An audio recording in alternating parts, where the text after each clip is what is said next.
Massacre at Fort Mackinac, based on eyewitness accounts of Alexander Henry. This was edited by Dennis M. Morrison. Introduction. The Great Lakes region has a rich history steeped in the traditions of the woodland cultures and enhanced by the traditions of the first Europeans to visit our shores. When these two cultures met, conflicts were sure to develop, and they did, sometimes with great violence. The area's prehistory has many accounts of bloodshed. The Indians coveted this paradisiacal land. They fought for it and possessed it.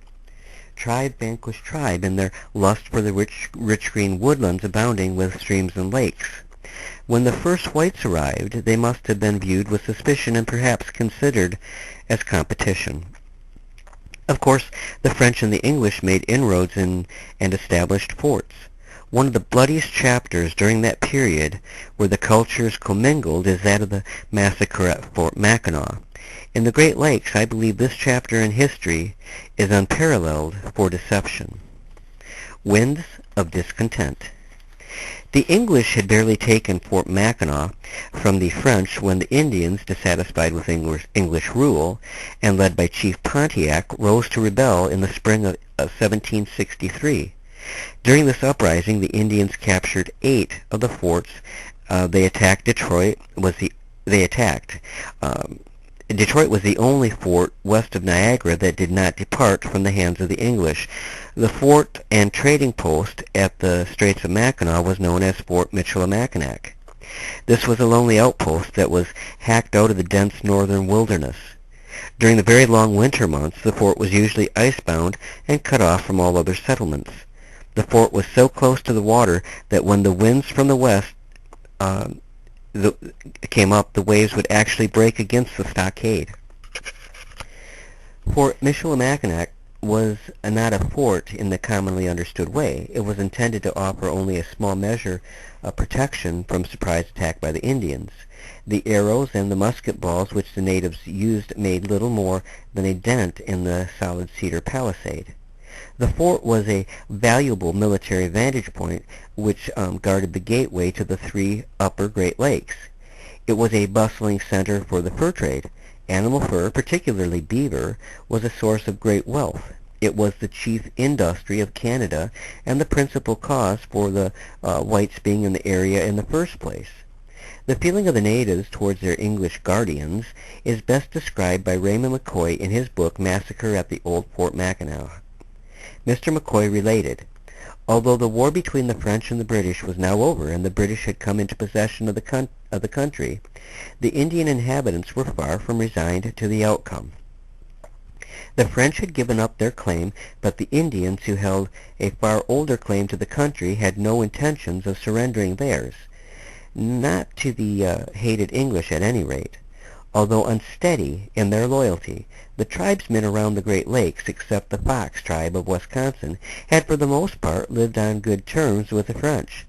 They had fought on their side during their long series of wars with the English for possession of the Indians' lands, and they still adorned their war dress with the scalp locks of dead Englishmen. Considering all of this, the stage was set for something to happen. But how could the Indians with their weapons breach the fort? Treachery was the only possible way. While months passed, the Indians maintained an outward appearance of friendship toward the British, but their contempt never diminished. The English just outright used them badly. The happy-go-lucky French respected their peculiar customs and beliefs. The British could only treat them with contempt and complain about their hanging around the fort. The French bestowed gifts on the Indians, such as blankets, muskets, hatchets, knives, powder, shot, tobacco, and kettles. This kept the relationship good. The British, as a rule, did none of this. The situation was worsened by the competition for the animals available to be trapped. Or competition, I should say. Again, Mr. McCoy states the situation aptly. The British fur traders were not as considerate or well-mannered as those of the French. Under the more liberal British trading regulations, permits to trade were issued to everyone who wanted them, and the woods swarmed with competing traders, some of them of the most ruthless variety. The pressure of competition was tremendous, and in a region where law meant but little, the traders fought amongst themselves and cheated and plundered the unsophisticated Indians, underweighing their furs, or were charging them for goods and trading them liquor that was highly diluted with water. The Gathering Attack. I am fortunate enough to own a copy of the book The American Indian, Their History by Mr. Henry R. Schoolcraft and published in 1851. Printed therein is an account written by Alexander Henry, who himself was captured at the fort and was one of the few British survivors of the attack. Let's pick up the story with his sometimes frightening first-hand account. When I arrived at Mackinac, I found several other traders who had arrived there before me from different parts of the country, and who in general declared the disposition of the Indians to be hostile to the English, and were even fearful of a coming attack. Mr. Laurent Duchamar distinctly informed Major Etherington that a plan was absolutely conceived for destroying him, his garrison, and all of the English in the upper country, but the commandant, believing this and other reports to be without foundation, he proceeded only from the idle or ill disposed persons and of a tendency to do mischief, expressed much displeasure against Mr. Ducharme, and threatened to send the next person who should bring a story of the same kind as a prisoner to Detroit. The garrison at this time consisted of 90 privates, 2 subalterns, and the commandant, and the English merchants at the fort were 4 in number. Thus strong, few entered anxiety concerning the Indians, who had no weapons but small arms. Still obvious signs were being overlooked. The account continues. The Indians from every quarter were daily assembling in unusual numbers, but with the appearance of friendship, frequenting the fort and disposing of their peltries in such a manner to dissipate almost anyone's fears. For myself, on one occasion, I took the liberty of observing to Major Etherington that in my judgment no confidence ought to be placed in them, and that I was informed no less than 400 Indians lay around the fort. Of course, the Major ignored the concerns expressed by Mr. Henry. It must be noted, for it becomes important later, that Alexander Henry, a year earlier, became good friends with a Chippewa named Wawatam. In fact, Wawatam's entire family befriended and brought him gifts regularly. Wawatam told Alexander that, on this occasion, he had dreamed of adopting an Englishman as a son, brother, and friend, that in the moment he first beheld me, he recognized me as the person whom the Great Spirit had been pleased to point out to him for a brother, that he hoped that I would not refuse his present, and that he should forever regard me as one of his family. I could not do otherwise than accept the present and declare my willingness to have so good a man as this appeared to be, for my friend and my brother. Now a full 12 months had elapsed from that event till the day in question. Wawatam came again to Mr. Henry after leaving his wintering grounds. He was almost insistent that Henry leave Fort Michilimackinac right away and go with him and his family to Sault Ste. Marie, some 50 miles away, where there might be relative safety. Mr. Henry did not heed that advice. Alexander Henry's narrative continues. In the course of that same day, I observed that the Indians came in great numbers into the fort, purchasing tomahawks, small axes of 1 pound weight, and frequently desiring to see silver armbands and other valuable ornaments, of which I had a large quantity for sale.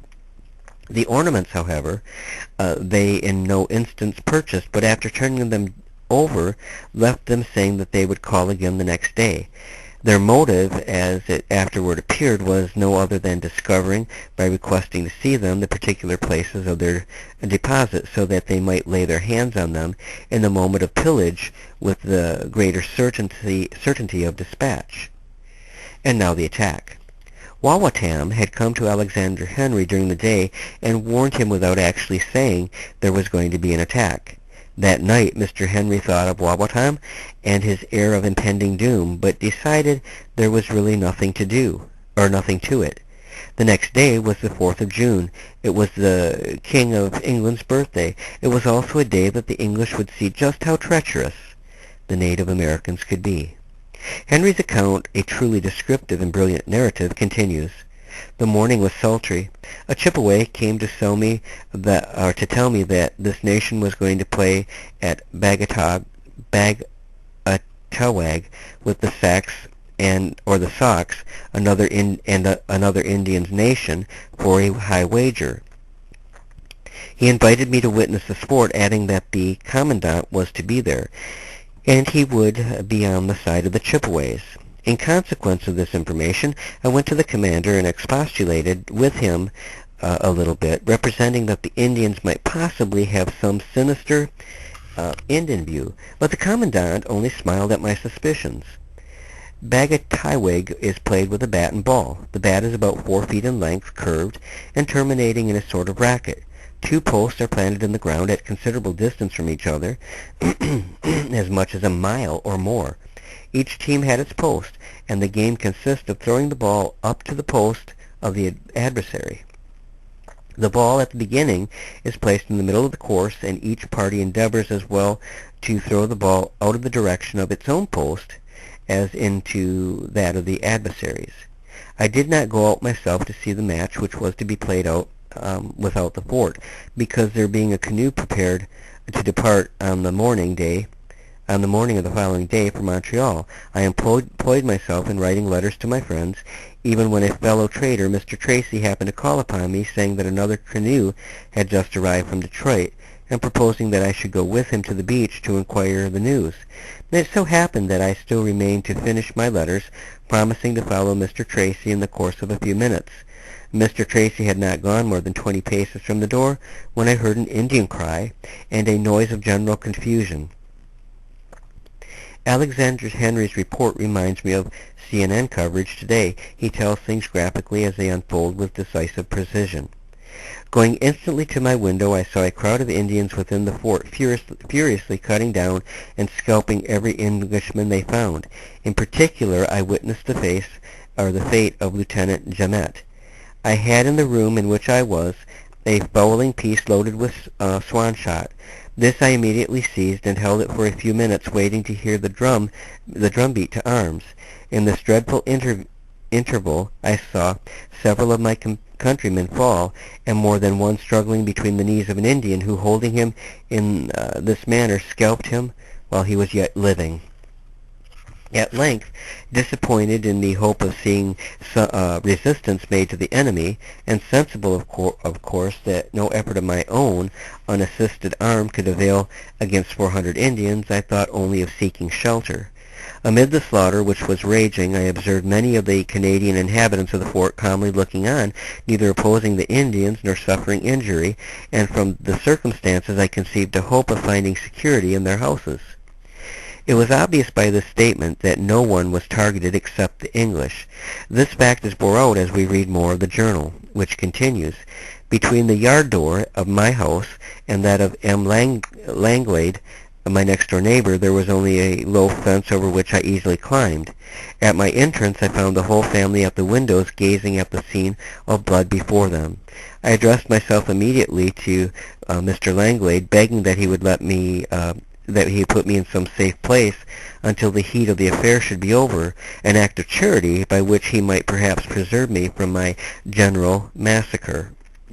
But while I uttered my position, Mr. Langlade, who looked for a moment at me, turned again to the window, shrugging his shoulders and intimating that he could do nothing for me.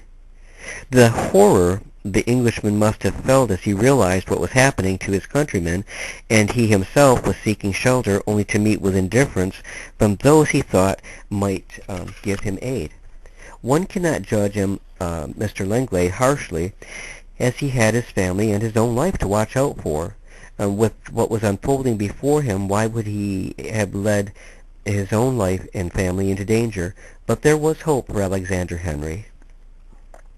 This was a moment of despair, but the next, a Pawnee woman, the Pawnees are an Indian nation to the south, a slave of Mr. Langlade's, beckoned to me to follow her. She brought me to a door which she opened, desiring me to enter and telling me that it led to the garret where I must go and conceal myself. I joyfully obeyed her directions, and she, having followed me up to the garret door, locked it after me, and with great presence of mind took away the key. This shelter helped to preserve Alexander Henry physically, yet it did not spare his eyes the horror of what was taking place outside. His graphic account continues. I was anxious to know what might still be passing without. Through an aperture which afforded me a view of the fort, I beheld in shapes the foulest and most terrible the ferocious triumphs of the barbarian conquerors. The dead were scalped and mangled. The dying were writhing and shrieking under the unsatisfied butcher blade of the tomahawk. And from the bodies of some, ripped open, their butchers were drinking the blood, scooped up in a hollow of joined hands, and quaffed among shouts of rage and victory. I was shaken not only with horror, but also fear. The suffering which I witnessed, I seemed on the point of experiencing. No long time elapsed before everyone, being destroyed who could be found, there was a general cry of "All is finished." At the same instant I heard some Indians enter the house in which I was. The garret was separated from the room below only by a layer of single boards, at once the flooring of the one and the ceiling of the other. I could therefore hear everything that passed, and the Indians no sooner came in than they inquired whether or not any Englishmen were in the house. Mr. Langlade replied that he could not say, he did not know of any, answers which did not exceed the truth, for the Pawnee woman had not only hidden me by stealth, but had kept my secret and her own. Mr. Langlade was therefore, as I presume, as far from a wish to destroy me as he was careless about saving me, when he added to these answers that they might examine for themselves, and would soon be satisfied as to the object of their questions. Saying this, he brought them to the garret door. The state of mind will be imagined. Arrived at the door, some delay was occasioned by the absence of a key, and a few moments were thus allowed me in which to look around for a hiding place. In one corner of the garret was a heap of those vessels of birch bark used in maple sugar making. The door was unlocked and opened, and the Indians ascending the stairs before I had completely crept into the small opening which presented itself at one end of the heap. An instant after, 4 Indians entered the room, all armed with tomahawks, and all besmeared with blood upon every part of their bodies.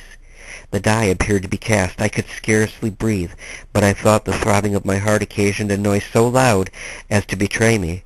The Indians walked in every direction about the garret, and one of them approached me so closely that at a particular moment he had put forth his hand. He must have touched me.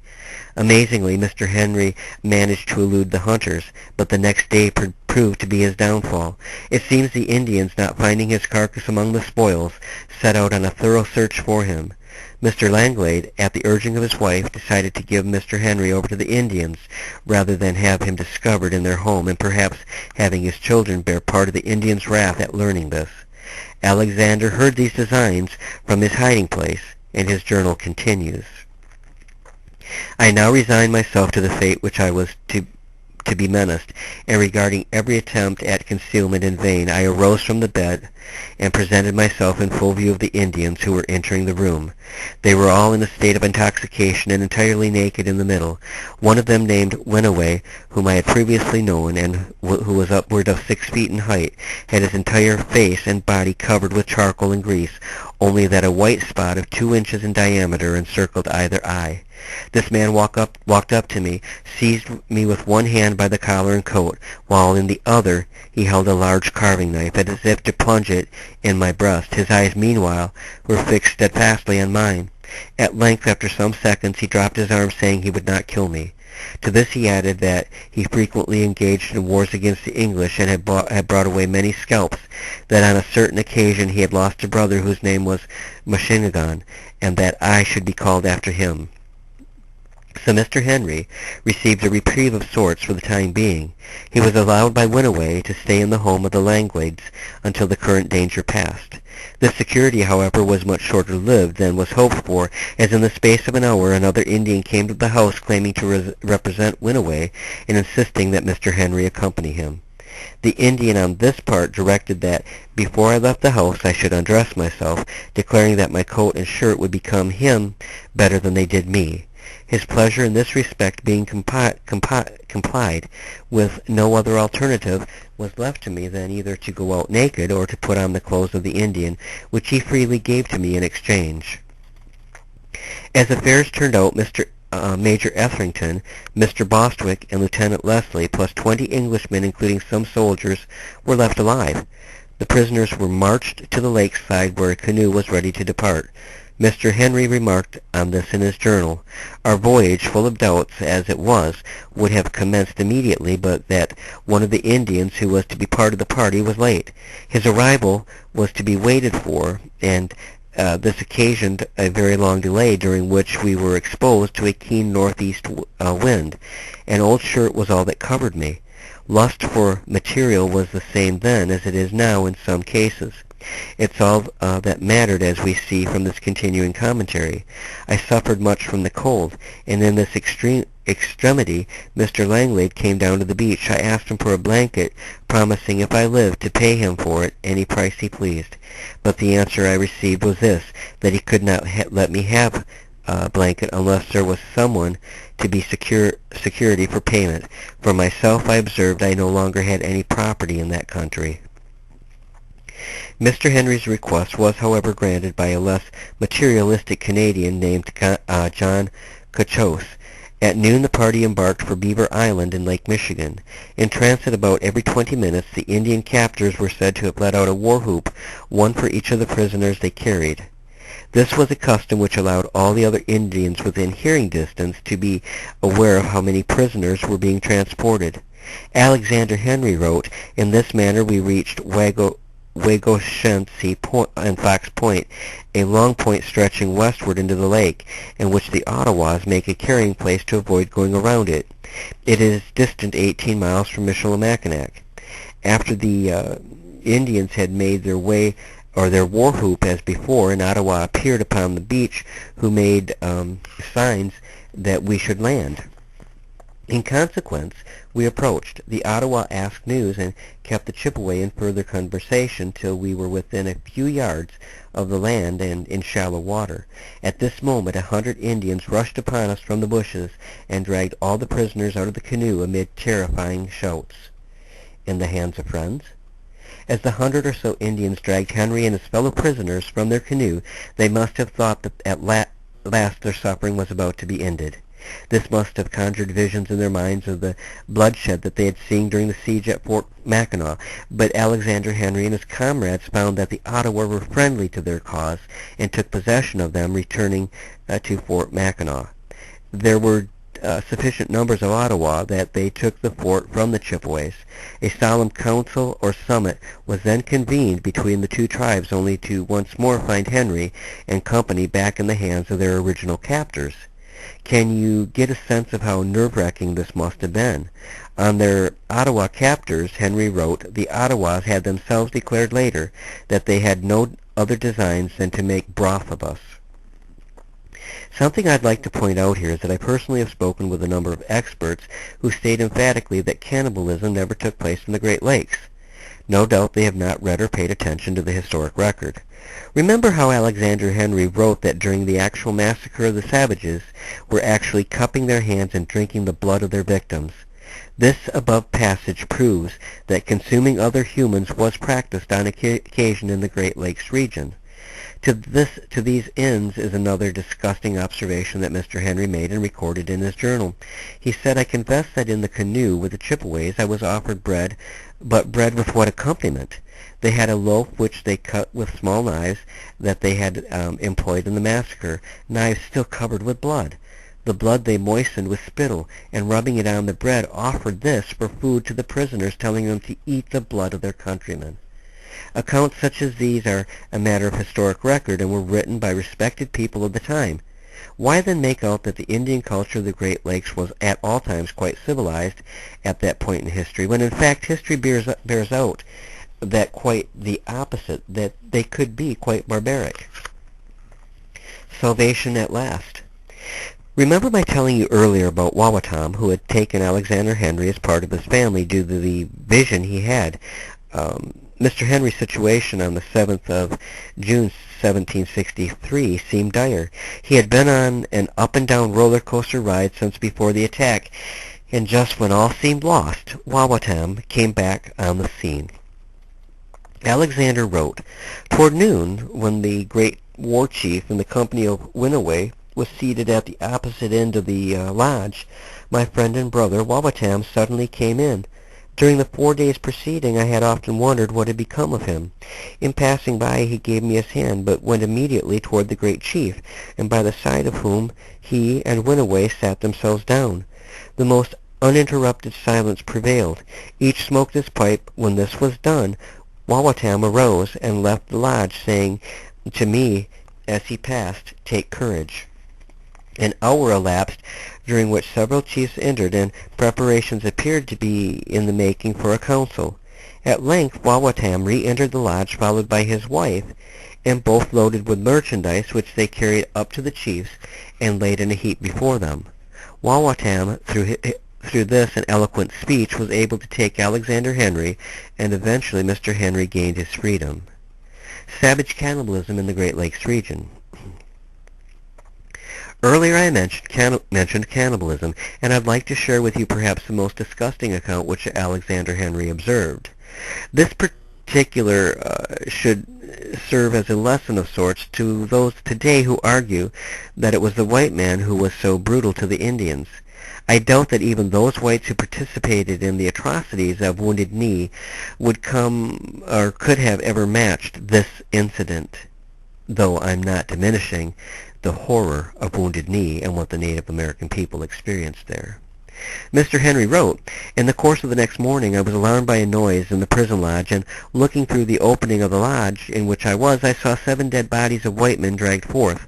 Upon my inquiry into the occasion, I was informed that a certain chief called by the Canadians the Grand Sable had not long before arrived from his winter hunt, and that he, having been absent when the war began, and being now desirous of manifesting to the Indians at large his hearty concurrence in what they had done, had gone into the prison lodge, and there with his knife put 7 men whose bodies I had seen to death.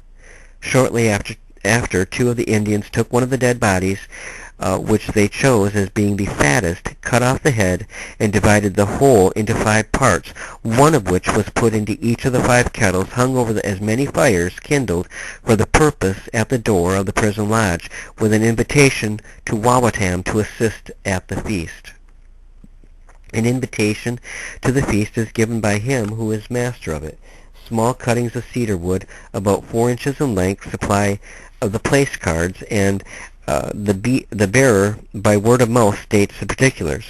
Wawatam obeyed the summons, taking with him, as usual, the place of entertainment, his dish and spoon. After an absence of about a half an hour, he returned, bringing in his dish of a human hand and a large piece of flesh. He did not appear to relish the repast, but told me that it was then, and always had been, the custom among the Indian nations when returning from war or overcoming enemies to make a war feast from among the slain. This, he said, inspired the warriors with courage and attack, and bred him to meet death with fearlessness. In closing, there was much more to the captivity of Alexander Henry. He wrote a great deal about his life among the Indians as he lived with his adopted family. He did later gain complete freedom. These, however, are the events which took place during the massacre at Fort Mackinac, as he witnessed and recorded them.